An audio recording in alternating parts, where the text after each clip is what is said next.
Foi mais uma semana de altos e baixos para os observadores desses mercados e da economia dos EUA, com o presidente Trump reacendendo a guerra comercial.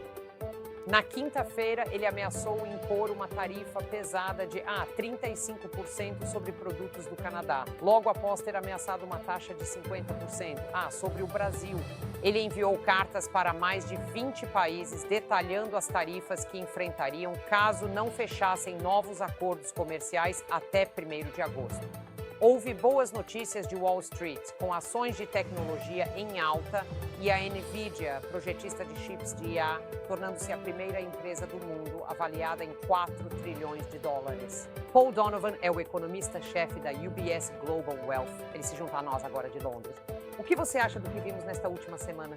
Tivemos mercados de ações atingindo recordes máximos. Eles estão um pouco abaixo desses máximos agora. Em meio a, você sabe, um aumento na retórica de Donald Trump. O que deve ser confuso para os investidores e a mudança de uma data muito definitiva sobre tarifas, de meados desta semana, que você estaria observando para 1º de agosto. O que aprendemos esta semana e qual é a sua visão para o futuro? Bem, vamos começar com o adiamento. Para 1º de agosto. Quero dizer, acho que isso era inevitável. Era, sob qualquer ponto de vista, irrealista fechar um grande número de acordos comerciais com muitos países em um sistema global de comércio extraordinariamente complexo em um espaço de tempo tão curto. Não tenho certeza se adicionar mais algumas semanas aqui e ali vai fazer uma grande diferença, mas você sabe, a data agora pelo menos é mais flexível. Como consequência disso, porém, há uma possibilidade interessante, que é o fato de que as tarifas que agora vamos começar a ver, ou seja, não o imposto de 10% que os consumidores já estão começando a pagar, mas a próxima leva de tarifas pode não chegar efetivamente ao consumidor nos Estados Unidos até o início do próximo ano. Então, o que podemos estar vendo apenas com algumas semanas de atraso é que isso simplesmente adia esse impacto sobre o poder de compra do consumidor para o início do próximo ano. Com relação aos movimentos gerais que temos observado nos mercados, estamos agora no que eu chamaria de paradoxo da retirada.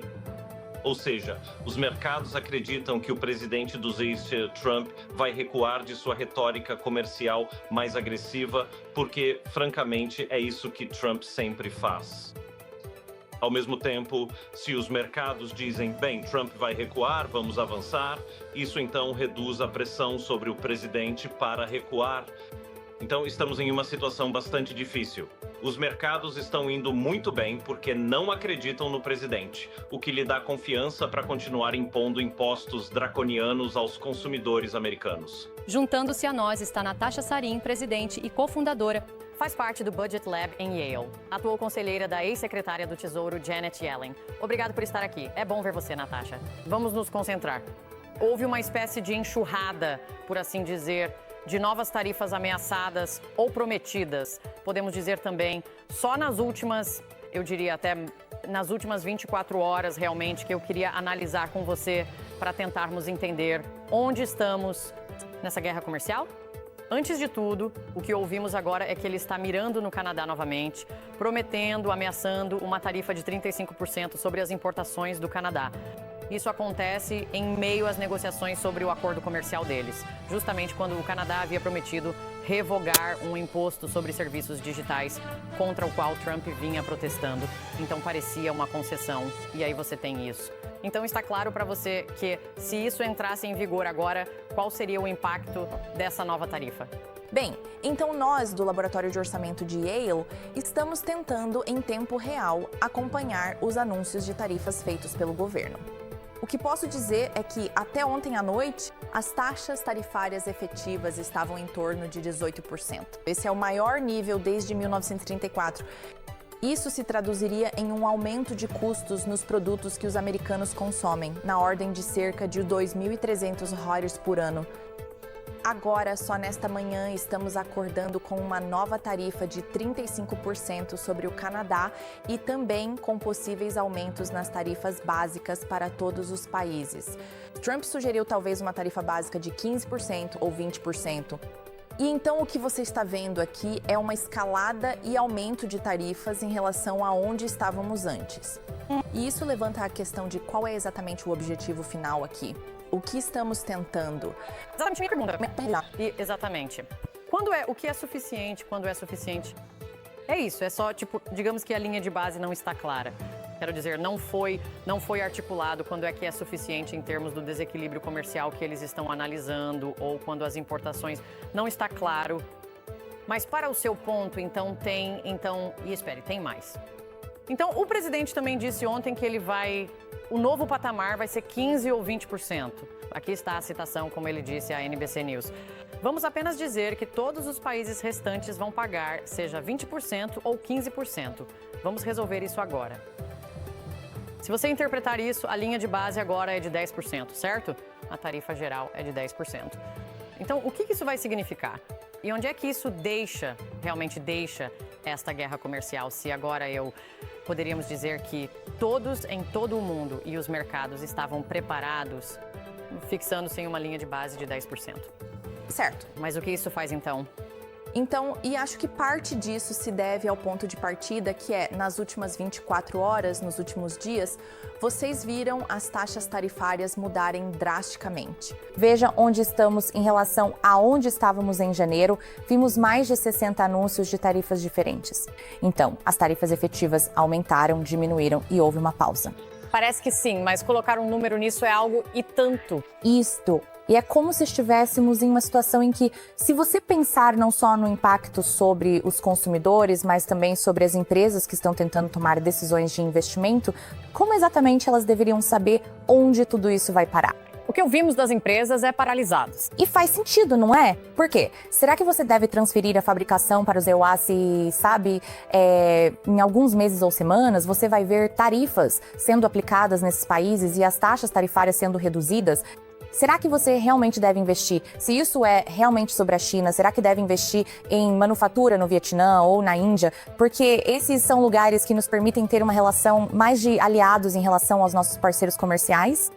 E se isso for fundamentalmente sobre arrecadação de receitas, se for sobre a ideia de que tivemos esse enorme projeto de lei de impostos e gastos para estourar o déficit na semana passada e precisamos encontrar receita para compensar isso, bem, então essas tarifas são altas e vão continuar aumentando. Mas então você pode adicionar a isso ICE. Há um exemplo muito explícito de que isso não tem nada a ver com política econômica e arrecadação de receitas quando falamos do Brasil. Totalmente. Então você tem essa ameaça de tarifa no Brasil e a maneira como o presidente explica isso é dizendo explicitamente que está usando a tarifa para tentar ajudar um aliado político, sem dizer nada sobre política econômica.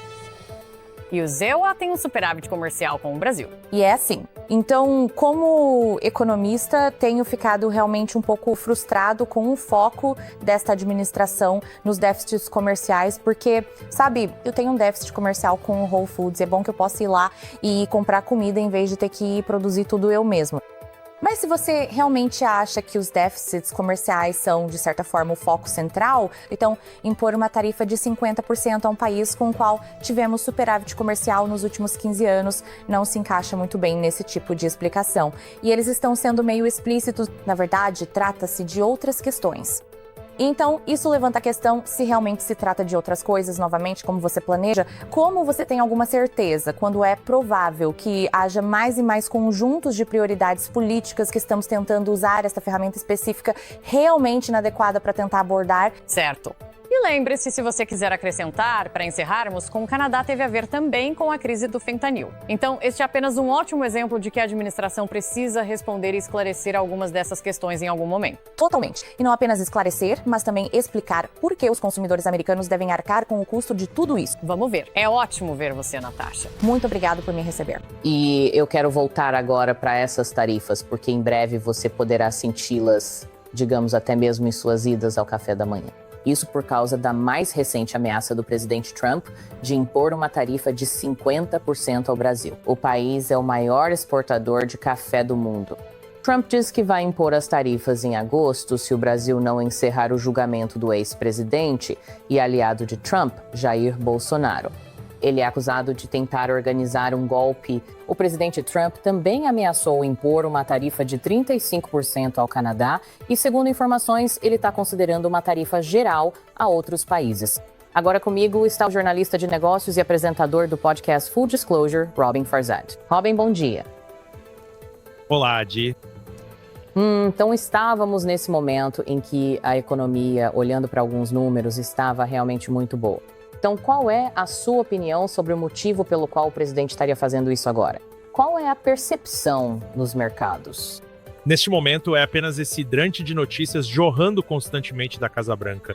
Se você se lembra, algumas semanas atrás estávamos obcecados com a Terceira Guerra Mundial e o Irã. Pode ser com ICE, pode ser ele contra as universidades. É simplesmente uma busca constante por atenção, monopolizando os holofotes. E o problema disso é que é tanta coisa sendo divulgada que depois de um tempo o mercado aprende a bocejar. Então você realmente vai impor uma tarifa de 35% ao Canadá por causa de um comércio de fentanil praticamente insignificante na fronteira? Mas você quer parecer importante. Você realmente vai atingir o Brasil, esse país, com uma economia enorme, que é um grande celeiro do qual dependemos mutuamente para insumos agrícolas, para minerais, por causa de um elemento político, pelo fato de estarem julgando um ex-presidente lá por tentativa de insurreição?